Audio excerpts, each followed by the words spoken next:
Maria, não estou a ouvir nada.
Aqui. Agora está. Agora está, mas eu aqui a vida subir.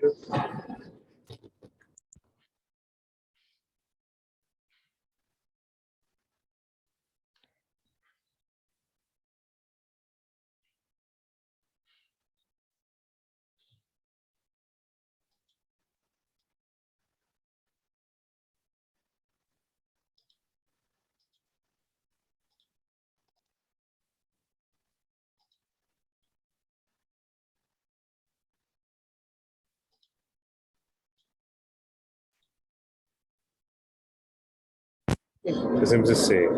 Tiramos isto, quando for a Laura a falar. Aí o microfone do computador. Sim. Sim, eu sei falar aqui neste. Quando for a Laura a falar, volta-se a ligar isto, sabe, está bem?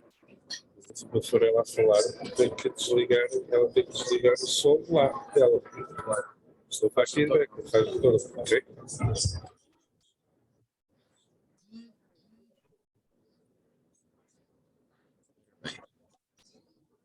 Muito bem, já posso. Não, sem qualquer problema. Muito bem, vamos então retomar. Estava só a dar aqui nota de que. Isto não está a funcionar. Aí, o microfone é este, ok. Perfeito. Fala com isto, o computador vai captar. Muito bem, estava só então a dar aqui nota que as pessoas que atravessam este território e quem passa por debaixo deste viaduto, existe agora neste território um grande motor de regeneração urbana que é a zona de expansão do Parque Oriental. A zona de expansão do Parque Oriental está a trazer muita gente a este território e é sem dúvida o grande sucesso de Campanhã,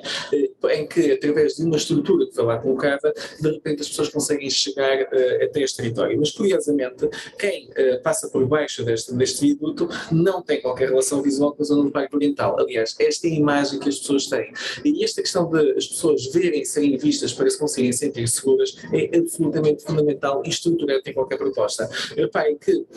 quem iniciar esta travessia, não o fazem porque não se sentem seguros, rapidamente tem esta zona e tem uma zona de expansão do Parque Oriental que acaba por ser muito mais agradável em termos visuais.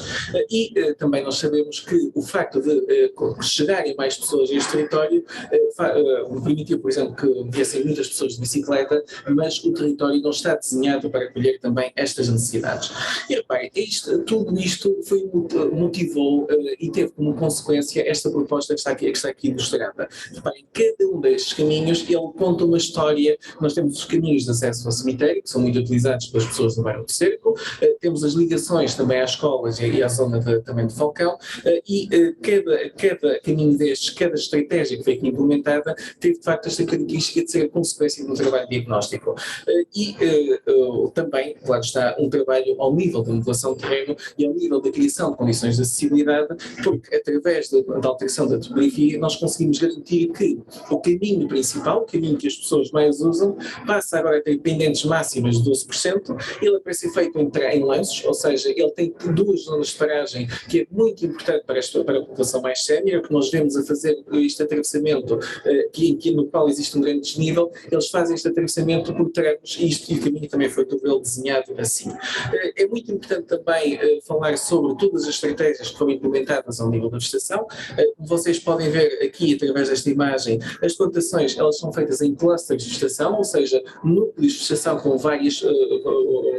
espécies, em que o efeito sistémico da plantação em clusters é muito superior àquele que nós conseguiríamos através da plantação isolada de cada uma destas árvores. Nós sabemos, e nós também fizemos essa análise, isto é uma imagem, é um vídeo técnico deste território, e nós sabemos que é um dos territórios onde mais sofre no verão pelo excesso de calor e também no inverno. Ou seja, nós sabíamos que a questão térmica também tinha que ser muito trabalhada, sobretudo a questão ao nível do conforto e do conforto do uso. Reparem, todo este projeto, ele teve uma característica que ele foi feito em sistemas de realidade virtual. Ele foi feito em sistemas de realidade virtual apenas por uma característica, que é para contrariar uma tendência que nós projetistas temos, que é o de ver o mundo a partir de cima. Como o mundo vai ser experimentado ao nível do olho humano. E aí a realidade virtual permitiu-nos, de facto, avançar. Ou seja, este projeto teve uma forte componente de investigação, em que nós usamos também a realidade virtual para estudar o projeto ao nível do olho humano, mas também para estudar questões de sazonalidade e questões de caducidade, porque nós queríamos muito que durante o inverno a radiação solar chegasse aos pavimentos e que também as zonas pedonais fossem muito confortáveis, quer durante o verão, quer durante o inverno. E o facto de nós termos desenvolvido o projeto todo em realidade virtual permitiu-nos estudar vistas, permitiu-nos estudar a evolução temporal da vegetação e permitiu-nos também estudar algo que foi absolutamente central nesta proposta, que é estudar o efeito do tempo e projetar para o tempo. Reparem, imagens como estas nós gostamos muito de apresentar, sobretudo aos políticos e também às pessoas envolvidas no processo participativo, porque nós normalmente temos isto que nós projetamos e apresentamos imagens e simulações de um parque, de uma estrutura verde para daqui a 20 anos, mas quando isto é inaugurado, as árvores são pequenas e muitas vezes as pessoas sentem-se desiludidas pelas árvores pequenas. Mas as árvores crescem, o projeto foi desenhado de forma a ter quer árvores de crescimento rápido que vão dominar a composição nos primeiros 5 a 10 anos e que criam as condições para as árvores de crescimento lento, que são ecologicamente muito mais pujantes, mas que demoram cerca de 20 a 30 anos a instalar-se. E reparem que, para além do cuidado que houve com a vegetação, nós também fizemos bandeira de que neste projeto 100% das águas da chuva fossem infiltradas no parque. Ou seja, nós fizemos questão de desenhar este parque como um parque esponja, à semelhança também de outros parques que nós também já desenhamos na cidade do Porto, nomeadamente, por exemplo, aqui o Parque da Quinta de Lamas, em que nós desenhamos um conjunto de bacias de retenção e tivemos a oportunidade realidade, há cerca de 2 anos, durante uma grande chuvada torrencial que houve na cidade do Porto, teve um período de retorno de 40 anos, durante essa chuvada nós podemos ver o nosso sistema a funcionar. E reparem, os projetistas têm muito isto, nós desenhamos para situações de extremo, desejando quase que elas não ocorram, mas felizmente foi bom ver que neste dia o parque resistiu, pela primeira vez certas áreas do campo universitário não alagaram, ou seja, ajudou também o campus universitário a tornar-se um campus mais resiliente, e vimos também que todo o sistema hidráulico que nós tínhamos desenhado, com um conjunto de passagens hidráulicas que distribuem água entre as várias bacias e tem como destino final também a secção da Ribeira, tudo isto funcionou em sistema de cheia. Claro está que o Parque da Alameda de Cartes é um parque muito inclinado e por isso tivemos também que encontrar inspiração noutras soluções já experimentadas, como por exemplo esta do Parque Olímpico de Londres, em que nós temos estas pequenas check dams, são micro represas que vão distribuindo a água por um território muito maior e por um território inclinado. É fácil nós desenharmos bacias de retenção e infiltrarmos água em territórios planos. É mais difícil em territórios inclinados e por isso é que nós também testamos essas soluções e foram essas que foram desenhadas e serão implementadas no parque. Já agora, só para vocês verem também o espaço no qual nós temos particular orgulho pelo efeito social que ele vai ter, é mais um daqueles espaços que nós identificamos como espaço prioritário de atuação. Estamos a falar do espaço de entrada no futuro parque, mas estamos também a falar de um importante espaço de recepção de uma escola. Aquilo que acontece nesta escola é que os passeios são estreitos e as crianças acumulam-se na estrada no eixo viário. E nós sabíamos que era absolutamente necessário trabalhar este espaço, topograficamente muito difícil, mas sobretudo de forma a termos uma praça de recepção à escola. Não sei se vocês têm ideia, mas em Barcelona eles aprovaram um regulamento que obriga que, sempre que exista uma escola, é obrigatório existir uma praça. Existe uma praça para que as crianças sejam deixadas em segurança e para que os pais possam conviver com os pais e para promover também outro tipo de dinâmicas sociais. E foi também isso que nós tentamos fazer aqui e agora a entrada da escola vai ser lateralizada para a praça. A praça funciona no regime toca em ano, ou seja, os automóveis abrandam e as crianças saem do automóvel diretos para o educador e temos também aqui um espaço com um forte impacto social e marca também um importante ponto de entrada e de atravessamento também deste território. Algumas imagens também só para vocês terem um bocadinho uma ideia daquilo que são a ambiência. Nós tivemos muito cuidado de são 4 hectares, destes 4 hectares apenas 1 hectare é regado, que é o hectare que vai ter mais carga e mais uso, ou seja, também pensamos muito as questões da sustentabilidade e agora por fim convidava-vos só para darem um pequeno passeio também daquilo que será o futuro parque. Numa primeira imagem, só para vocês verem o nosso método, nós estudamos toda a topografia, toda a relação topográfica em realidade virtual e posso-vos dizer que o projeto mudou muito, ou seja, nós desenhávamos, esquiçávamos, testávamos e depois repetíamos e iterávamos o ciclo, ou seja, o projeto foi permanentemente revisto com base na informação que nós íamos obtendo através deste modelo de realidade virtual. E as questões da remoção dos aterros, da topografia, das pequeninas bacias, microbacias de retenção, que são aquelas que vocês vão ver agora na imagem, elas foram absolutamente estruturantes e foram estudadas também neste modelo. E depois, numa segunda fase, nós expandimos isso também para o estudo da vegetação. Isto é um ato de investigação em projeto, ou seja, aquilo que nós aprendemos a fazer este projeto é aquilo que nós estamos a ensinar também aos nossos alunos. Ou seja, nós quisemos também que este projeto, uma vez que tem este financiamento europeu, funcionasse como um projeto de bandeira e que viesse ensinar também outros projetos da prática profissional, muito através dos nossos alunos, também a trabalharem e a projetarem. Este é um passeio pelo futuro parque, em que aquilo que vocês veem foi tudo alvo de muita reflexão visual ao nível do olho humano. Noutro contexto, vocês poderiam colocar os óculos de realidade virtual e deslocar-se neste projeto, mas gostava só de destacar aqui, de facto, o efeito atenuador da escala que a vegetação dá, ou seja, aquele ponto que nós fizemos há bocado de temos que controlar a escala vertical, as árvores dão-nos uma escala vertical, que é uma escala vertical muito mais humana. E o facto de nós estarmos aqui a plantar isto em clusters mantém as linhas de observação entre a cota alta e a cota baixa desobstruídas. Houve também esse cuidado de colocar o aumento da árvore, mas também manter as linhas mais desobstruídas. E reparem também agora uma outra característica, que é a partir do momento em que as pessoas passam por debaixo do viaduto, nós alteramos a topografia, nós estudamos a vegetação e fizemos-lo através deste modelo de forma a garantir que as pessoas passam a ter, peço desculpa, isto infelizmente é sempre. As pessoas passam então a ter logo de imediato uma relação visual com a zona do futuro parque. Reparem que as pessoas passam debaixo do viaduto, veem o Parque Oriental e veem aquele que é o mais importante ponto de chegada e fazem com alguma relação de segurança. E por fim, partilho só esta imagem que é um bocadinho aquilo que falava-se de estrutura verde e é um bocadinho aquilo que nós queremos, que é que este espaço, que este é um espaço verde, é um espaço verde que tem esta característica de conectar vários espaços que estão desconectados. Este é um território onde, neste momento, o município do Porto tem vários projetos de bandeira, desde o Matador, o terminal intermodal, a reabilitação da Corujeira, a recuperação do espaço público dos bairros, mas é este projeto aqui, o Parque da Alameda de Cartes, que vai funcionar então como um elemento que vai seduzir este território, que vai cozer este território, que vai ligar todos estes projetos. E, de facto, o ponto aqui é um bocadinho este, que é, nós às vezes temos estes espaços, que são espaços muito pequeninos, são espaços muito condicionados, são espaços que têm muitas condicionantes também ao projeto, vocês reparem na quantidade de pré-existências, mas são estes espaços que têm, de facto, grande potencial e têm grande impacto sobre a vida das pessoas. E acho que cada vez mais esse vai ser um bocadinho o futuro da profissão e o futuro da arquitetura paisagista, que é trabalhar estes espaços, trabalhar estes vazios, espaços que muitas vezes surgem como consequência de várias outras intervenções, muitas vezes eles não são resultado de um planeamento, mas é neles que nós de facto conseguimos marcar toda a diferenciação no território. Obrigado.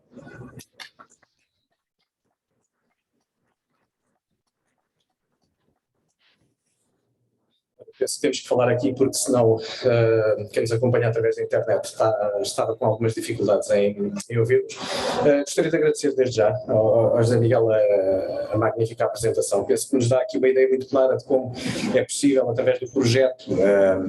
concretizar várias das facetas que são relevantes na questão dos corredores verdes, desde a abordagem interescalas, a multifuncionalidade e uma coisa que a mim, pelo menos, me parece fundamental, que é precisamente a escala humana e o serviço à comunidade. Este exercício de desenho com a comunidade é muito interessante e ter a realidade virtual exercitada na realidade bem real também é sem dúvida uma experiência muito interessante. E passava agora, depois desta experiência, passava agora a palavra à Laura Costa, penso que me esteja a ouvir. Sim, pronto. A Laura Costa é licenciada em Arquitetura Paisagista pelo Instituto Superior de Agronomia da Universidade Técnica de Lisboa, desde 1988, e doutorada pela Faculdade de Ciências da Universidade do Porto, desde 2015. Tem um percurso seletivo que passou por várias universidades, sendo atualmente docente do mestrado da Universidade de Trás-os-Montes e Alto Douro, precisamente em arquitetura paisagista. Ao longo dos mais 30 anos de carreira profissional, tem realizado vários projetos e planos no âmbito também de estruturas ecológicas e também do plano, e participa em conferências, workshops e várias experiências de partilha daquilo que tem sido o seu trabalho. Portanto, Laura, passava agora a palavra. Muito obrigado. Ok. Muito boa tarde. Espero que me estejam a ouvir porque deixei de ter feedback. Ok. E, portanto, gostava só de ter a certeza se estou a ser ouvida na sala ou não.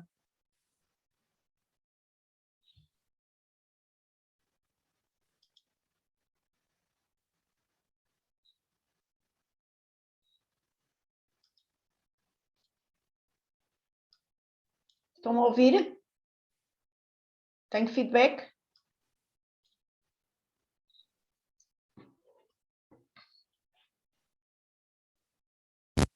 Tem sim, Laura, pode avançar. Ok. Muito obrigada então por ter tido esta confirmação de que me estão a ouvir. E vou desde já agradecer o convite que a FAP me fez para poder estar nesta tertúlia. Uma tertúlia é sempre um espaço extremamente interessante e agradável, porque nos permite partilhar ideias, dúvidas e conhecer projetos, como aconteceu agora, este projeto que o José de Lameiras apresentou da Alameda de Cartes, que é realmente um trabalho muito interessante. Portanto, mais uma vez, muito obrigada à APAP por poder estar aqui e associar-me a esta atividade.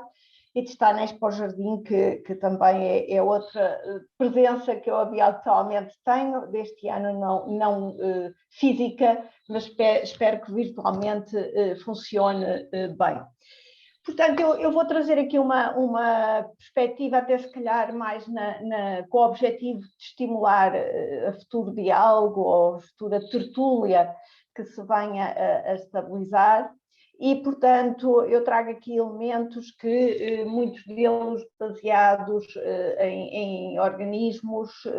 na IFLA, na Federação Internacional dos Arquitetos Paisagistas, um bocadinho para termos a percepção realmente da grande preocupação que são estes corredores verdes, esta infraestrutura verde, que cada vez mais se torna necessária de implementar, quer no nosso espaço urbano, como também no nosso espaço de solo rústico ou de solo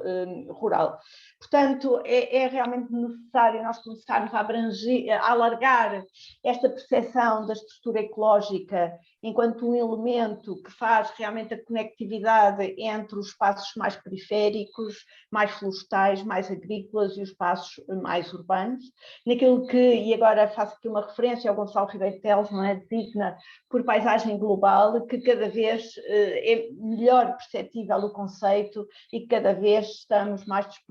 disponíveis para perceber o que é que isso implica e de que forma é que devemos olhar para essa paisagem global e começar a integrar os vários serviços de ecossistema, quer nos espaços verdes, quer nos espaços azuis, todos os espaços úmidos, linhas de água, quer inclusive nas zonas marinhas, que também faz a paisagem aquática, também faz parte das nossas paisagens. Portanto, é realmente, quando falamos uma rede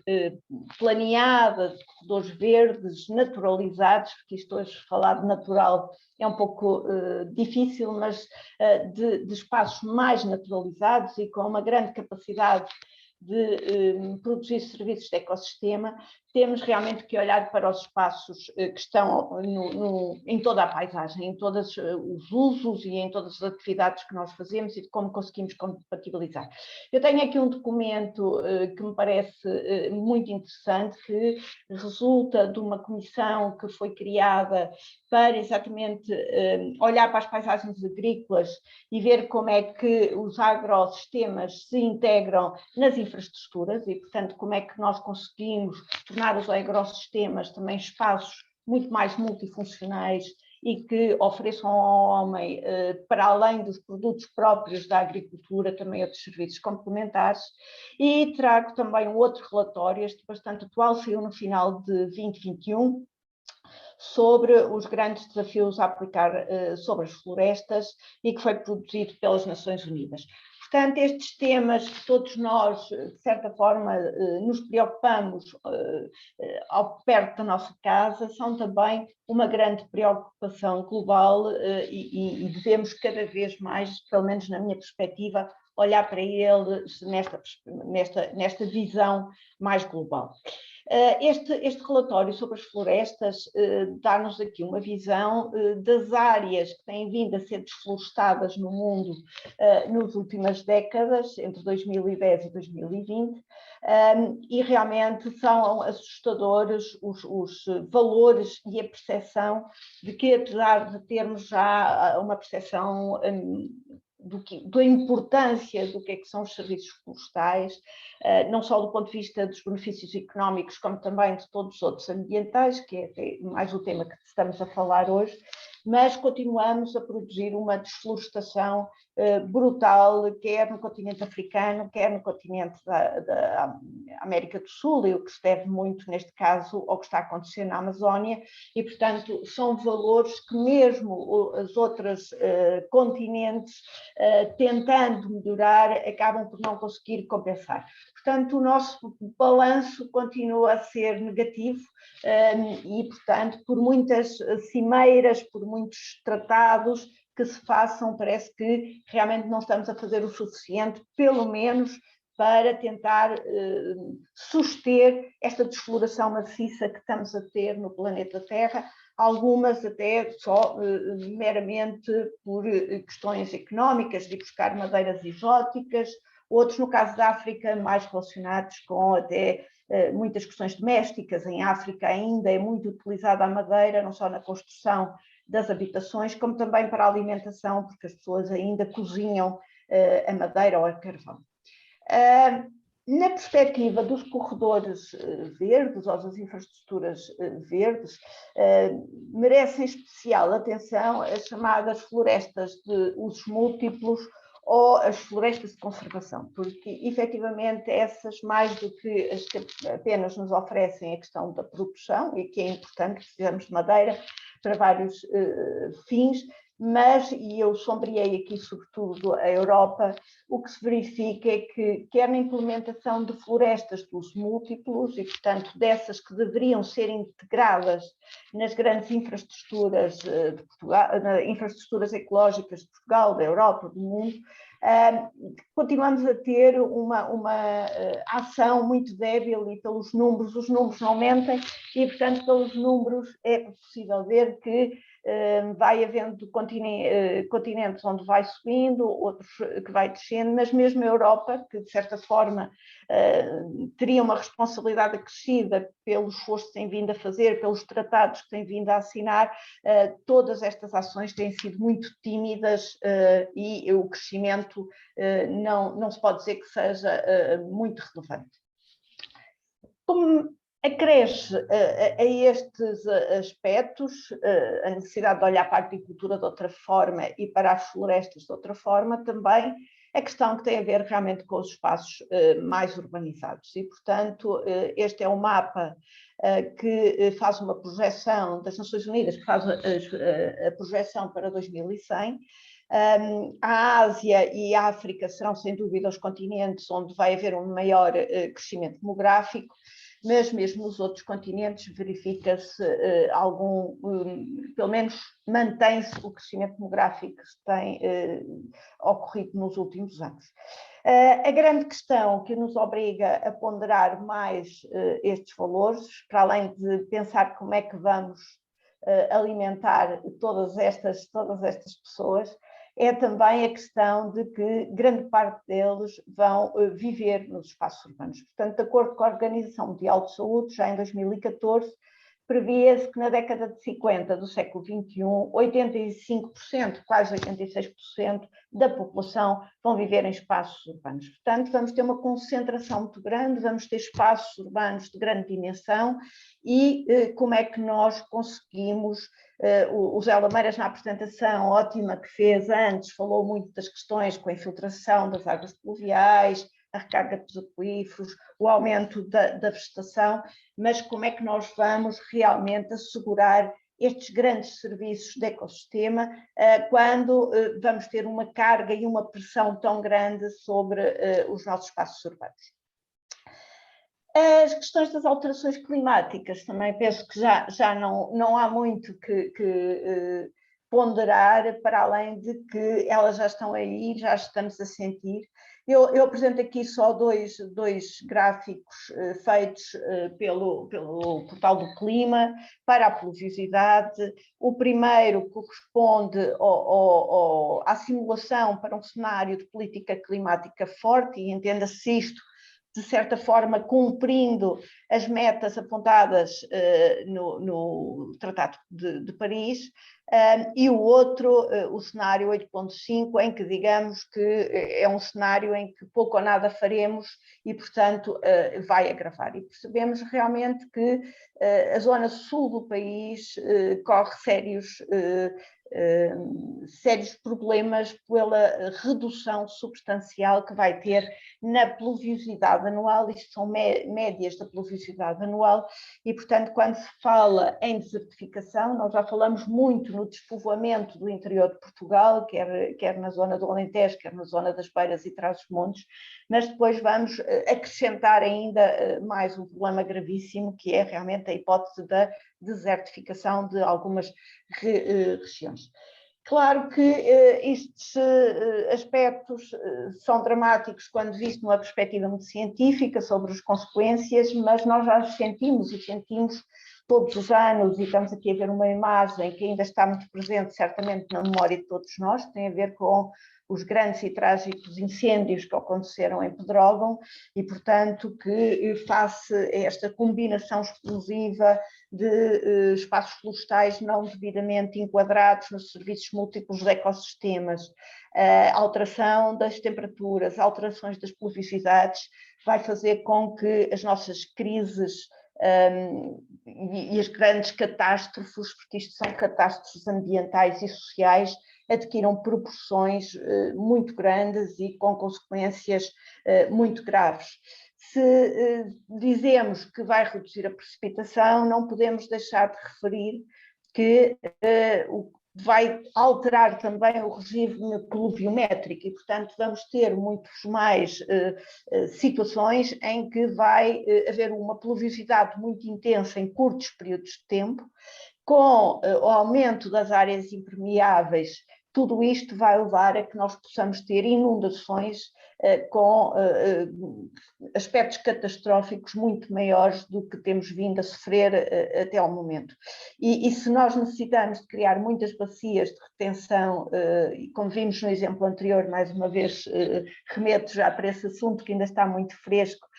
ao longo dos nossos espaços verdes, temos também de começar a pensar como é que os fazemos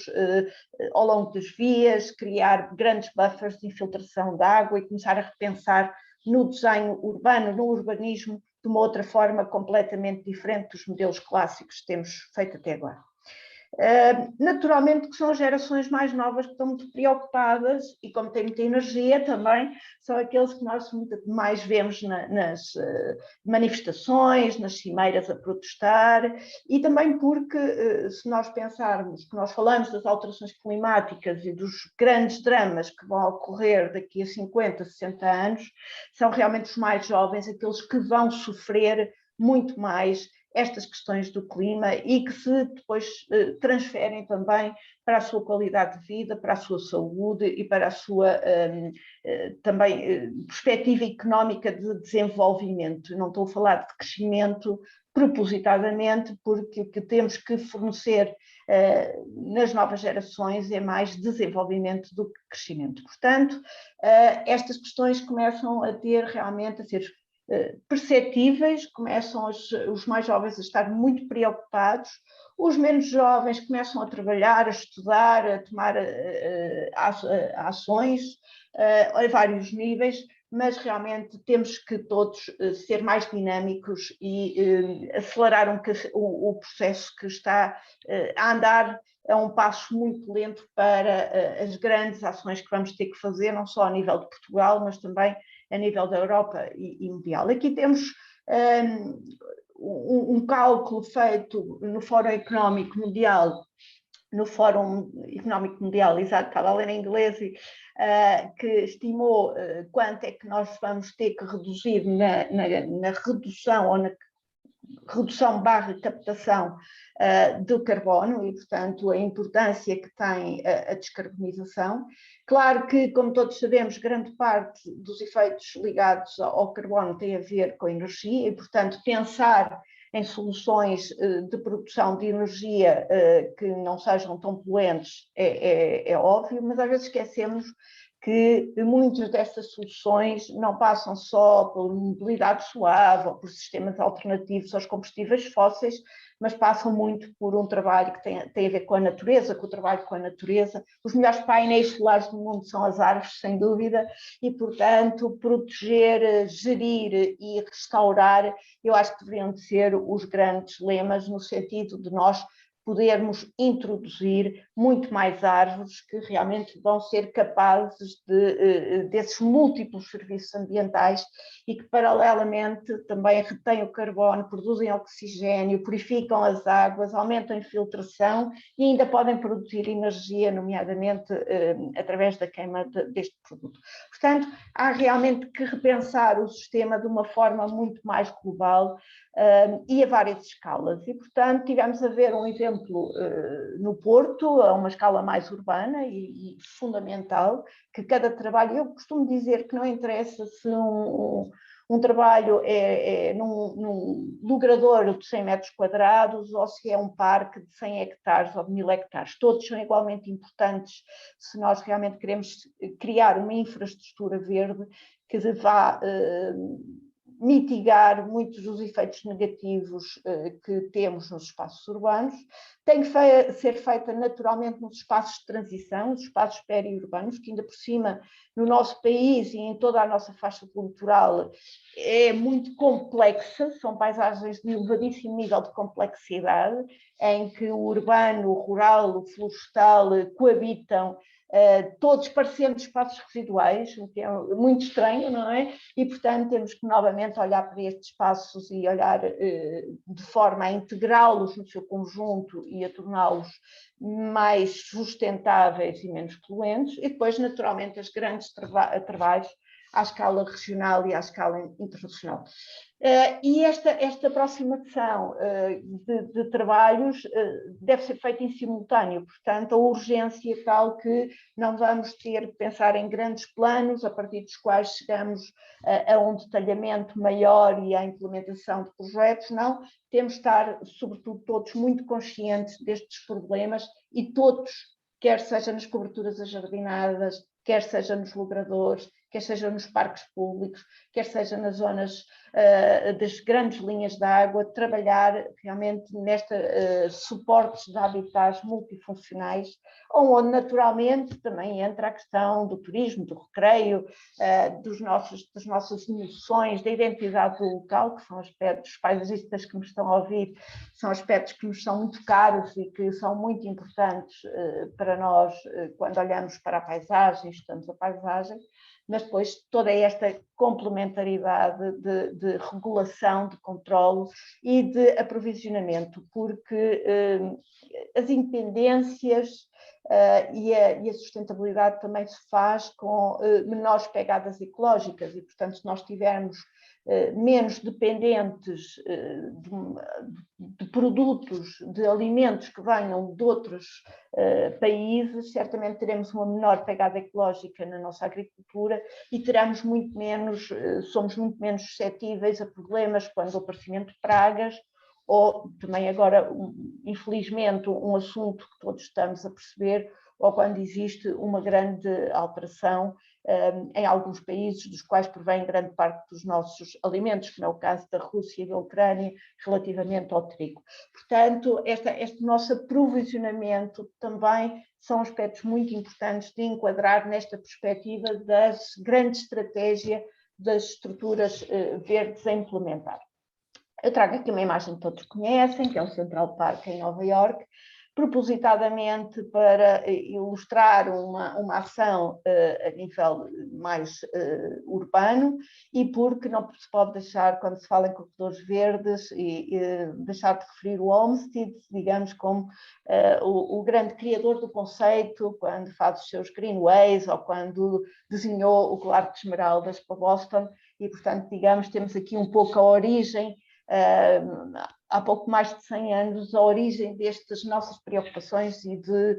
deste desenvolvimento que temos hoje de estudos sobre este tema dos corredores verdes. Naturalmente que tê-los em grande densidade, em continuidade, multisserviços, temos aqui uma floresta urbana, que é também uma designação que não era muito habitual utilizar em Portugal, mas começa a ser introduzida e é muito importante, exatamente, se nós virmos esta quantidade de biomassa associada a uma linha de água, a uma zona úmida, percebemos realmente a relevância que ela tem ao nível da biodiversidade, ao nível da reserva ecológica nacional, enquanto buffer de proteção, ao nível da produção de oxigênio, enfim, todos os múltiplos serviços, e ainda por cima são excelentes espaços de lazer, são espaços lineares, muito acessíveis, não temos que nos deslocar muito para poder chegar a estes locais, porque eles vão quase de encontro aos espaços onde nós vivemos, onde nós trabalhamos. Esta escala de maior dimensão e que interliga estes corredores verdes, eu diria aqui já metropolitanos, opcionais, e estamos a ver um trabalho que foi feito pela Faculdade de Ciências da Universidade do Porto em 2009, que é a rede de parques metropolitanos, e que realmente faz com que haja estratégias que depois se vão implementando de diferentes formas, e temos corredores verdes mais ligados às zonas úmidas, que estão aqui de cor azul, portanto associados aos rios da área metropolitana do Porto. Temos depois corredores que ligam através das serras, com elementos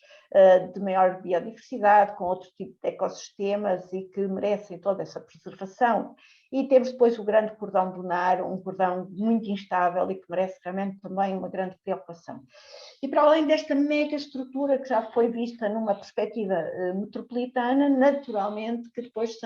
é feito um trabalho mais fino, um trabalho mais de uma escala menor, que vai criar conectividades, que vai criar ligações entre estes, digamos, grandes polos estruturantes que constituirão a estrutura ecológica da área metropolitana do Porto. Esta mesma visão começa a ser tida já ao nível da Europa. Claro que sempre uma das grandes preocupações é fazer áreas de grande dimensão naturalizadas em territórios profundamente ocupados pelas atividades humanas, e quase todos eles de caráter privado, são poucos os espaços públicos de grande dimensão, portanto, como utilizá-los. E, portanto, a estratégia oportunista, que é uma estratégia que também é apontada e que eu penso que é sempre de utilizá-la numa perspectiva mais positiva, é sempre que existe uma oportunidade de criar um grande corredor verde, porque aí temos território, temos terreno disponível para o implementar, ele deve ser feito. E este é um exemplo que eu trago aqui de um grande corredor verde europeu que se está a estabelecer, melhor dito, entre a Finlândia e a Grécia, com 8.500 km de extensão, para terem percepção da dimensão e da importância que tem este grande corredor verde, e que vai permitir fazer, com uma grande faixa naturalizada, a ligação entre o Mar Báltico e o Mar Adriático. Portanto, esta é uma mega estrutura que aproveitou um espaço que antes ocupado por arame farpado, ocupado por minas, e que integrava aquilo que se designava pela cortina de ferro na separação entre países com estratégias políticas distintas. Hoje, e acho que este é um bom exemplo de como os períodos de paz e a oportunidade de nós aproveitarmos estes espaços, que também têm valor cultural e, portanto, devem ser mantidos nessa perspectiva de contar a paisagem e a história dos homens, vai sendo aproveitado para este grande cordão ecológico. E, portanto, já estamos a ver aqui algumas das ações que têm sido estabelecidas nessa faixa de 8.000 quilómetros, de profunda arborização, de preservação de zonas úmidas, de integração de alguns percursos também de mobilidade e que se constituem não só como grandes espaços de biodiversidade, como também de recreio e lazer. Nós estamos em Portugal mais habituados a falar das grandes áreas monoespécie, que são muito pouco interessantes do ponto de vista do fornecimento de serviços de ecossistema associados à floresta e às grandes áreas do centro do país, de eucaliptos, por exemplo, mas também noutras regiões, por exemplo, a agricultura profundamente intensiva é também muito perturbadora da promoção da biodiversidade. Portanto, são muitos os grupos de trabalho, os investigadores, as universidades, os gabinetes de projetos, enfim, neste momento já há muita gente a trabalhar no sentido de se criarem cidades mais resilientes. Há também um trabalho de formação que tem que ser feito no sentido de chamar o cidadão comum a partilhar desta preocupação e a poder interagir mais, até muitas vezes por pressão, e essa pressão acaba por fazer com que os resultados sejam mais rápidos e se implementem de uma forma mais rápida. E trago aqui também um outro documento de trabalho da IFLA europeia, em que começa a pedir para que sejam chamados arquitetos paisagistas a pensar em implementar trabalhos que visem a economia circular e, sobretudo, as questões ligadas às alterações climáticas. Portanto, este trabalho é de todos e é um trabalho paulatino, diário, que temos que desenvolver se queremos estabelecer realmente cidades e espaços periféricos e rurais e florestais com serviços multissistema, e não ter perspectivas tão dantescas como esta que vos estou a mostrar e que propositadamente deixei para o final da apresentação, da cidade do México, que neste momento já conta com 20 milhões de habitantes e a sua expansão de impermeabilização contínua, mesmo de linhas de água, sem deixar corredores verdes, continua, e portanto perguntamos o que é que será desta cidade daqui a 50 ou 100 anos. E agradeço a vossa atenção. Obrigado, Laura. A Laura apresentou-nos aqui aquilo que no fundo é eu tenho aqui vou usar este aparelho digital para fazer a conotação, não é? Entre sempre que for preciso a Laura juntar-se a nós, se usar a mão é manual, mas assim é digital. E trouxe-nos aqui no fundo aquilo que é um caderno de encargos que partilhamos enquanto humanidade face aos desafios que temos, e agarrando na referência a Ribeiro Teles, eu lembrava também Caldeira Cabral e o conceito de contínuo natural que ele introduziu enquanto pioneiro, e importa lembrar que estamos agora este ano a assinalar os 80 anos da introdução do curso de Arquitetura Paisagista em Portugal, precisamente pela mão do professor Caldeira Cabral. Ao mesmo tempo que celebramos também o centenário do nascimento do professor Gonçalo Ribeiro Teles, que ambos já nos deixaram fisicamente, infelizmente, mas o seu legado continua em nós. O corpo disciplinar que nos deixaram através das diferentes escolas, através dos diferentes profissionais que contactaram com eles, no fundo arrisco eu dizer, o garante de que iremos conseguir trabalhar para dar corpo a estas noções que aqui falámos, de continuidade de escalas, de continuidade das estruturas, da soberania alimentar, todas estas questões que, no fundo, já há 80 anos o professor Caldeira Cabral teve a preocupação de introduzir no ensino, e que hoje, enfim, de uma forma se calhar mais emergente, toda a humanidade se confronta com elas. Portanto, muito obrigado tanto ao Zé Miguel como à Laura por estes contributos. Eu agora abri aqui um período de questões à plateia. Temos aqui vários colegas também, alguns deles com experiência nesta área. Eu próprio também tenho uma pergunta que posso lançar desde já, mas no fim logo se responderá, e que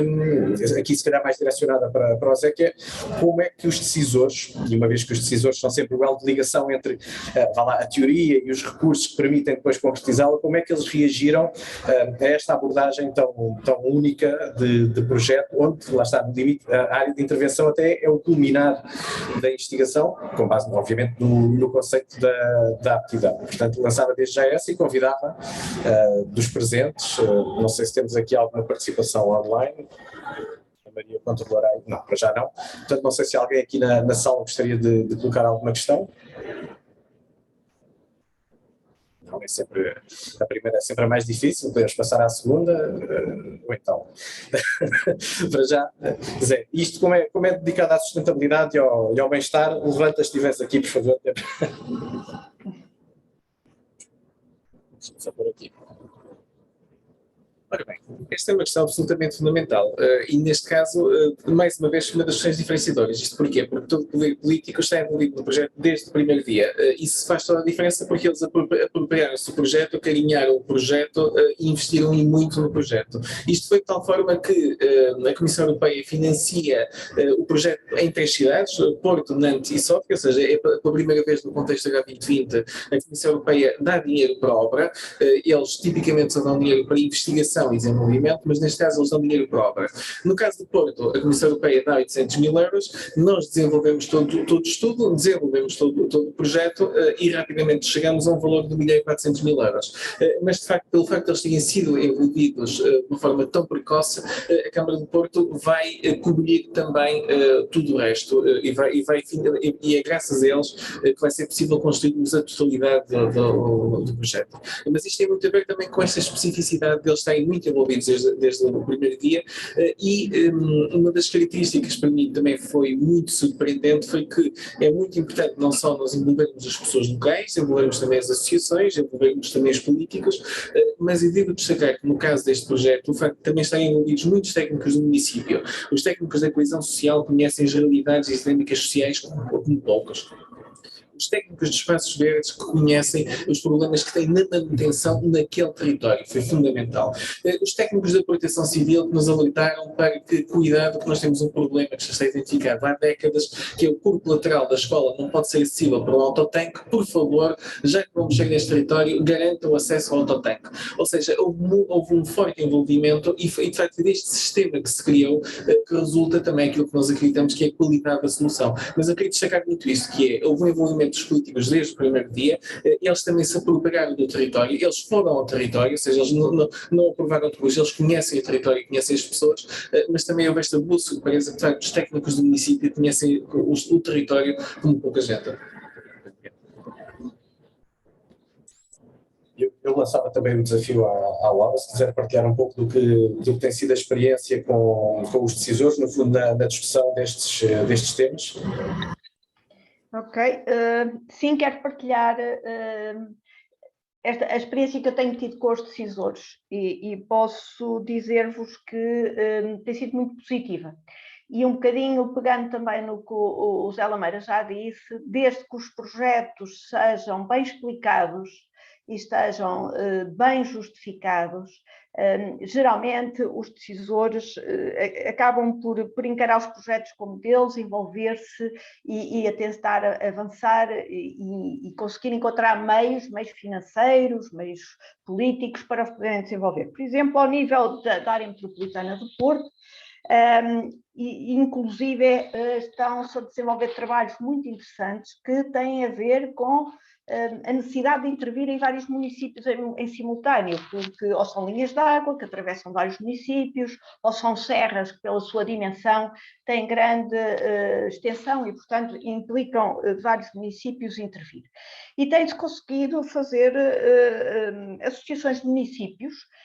e, portanto, quando dizemos que os decisores estão sempre de costas voltadas e que não querem participar em conjunto, a experiência que eu tenho é que, muito recentemente, foram constituídas 2 associações de municípios, uma para a recuperação das serras do Porto e uma outra para a recuperação do Rio Lesse. E esses municípios associaram-se, criaram estas associações que têm uma entidade, que têm pessoas a gerir, que controlam os projetos, que lançam os projetos, que fazem educação ambiental, que coordenam com as universidades e que já estão a fazer obra. E, portanto, esta capacidade inclusive de se juntarem e poderem promover trabalhos de grande dimensão, e estamos a falar de corredores verdes, por exemplo, o corredor verde do Lessa, não sei se têm noção, mas o Lessa foi um dos rios mais poluídos de Portugal em meados do século XX. Portanto, o desafio de fazer este processo, ou de iniciar este processo, porque ninguém consegue despoluir um rio numa ou 2 intervenções, mas todo este processo foi logo abraçado pelos municípios e foram criadas condições, nomeadamente já existem guarda-rios para acompanhar os rios, estão-se a fazer já obras de requalificação e de bioengenharia das suas margens. Mas, para além destes decisores, digamos, os decisores que estão mais próximos dos locais e dos municípios, temos também tido, por exemplo, logo o envolvimento das entidades e, portanto, a colaboração das comissões de coordenação, da APA, também tem sido muito profícuo e tem havido um grande entendimento no sentido de poder começar a concretizar estes grandes corredores verdes, estas grandes ações.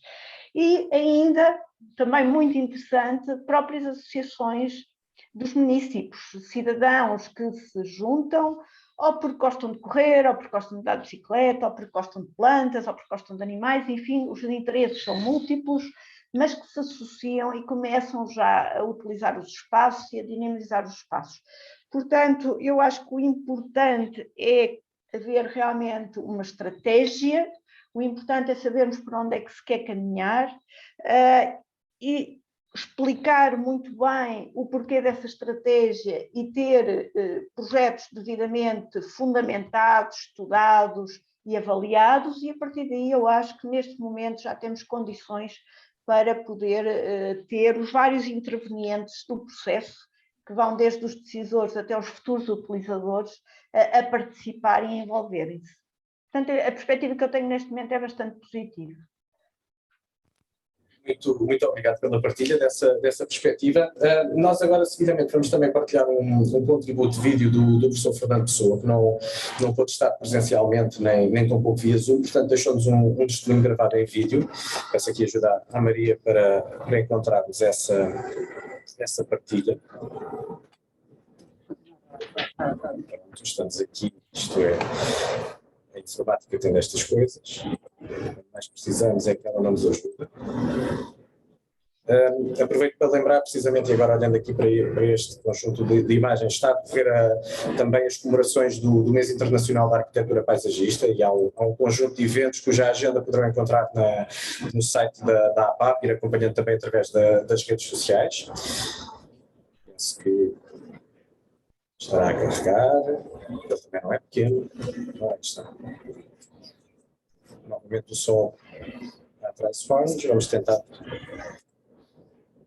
ver se conseguimos aumentar aqui o volume da coisa. Está. Sim. Vamos lá. Agora.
Ora, pronto,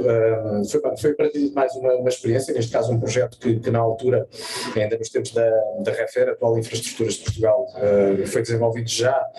no sentido de tentar implementar corredores verdes sobre a paisagem. Penso que estamos perto do fim, até porque às 16 haverá aqui a entrega de prémios no contexto da feira. Portanto, gostaria, em nome da APAP, de agradecer aos nossos dois oradores pelos excelentes contributos que nos deram, a todos os que estão presentes aqui connosco em sala, àqueles que nos acompanharam em casa. Recordar novamente que efetivamente está a decorrer o Mês Internacional da Arquitetura Paisagista, que convido-os a verem na página da APAP a agenda para este mês e também para aquilo que será um conjunto de comemorações dos 80 anos do ensino da arquitetura paisagista em Portugal, em conjunto com o centenário do nascimento do professor Ribeiro Teles, e àqueles que aqui estão a passarem pelo stand da APAP, precisamente para se familiarizarem um pouco com o trabalho que vai ser desenvolvido e também com alguns projetos que ali estão a ser apresentados. Portanto, muito obrigado a todos e um resto de bom fim de semana. Muito obrigado. Obrigado.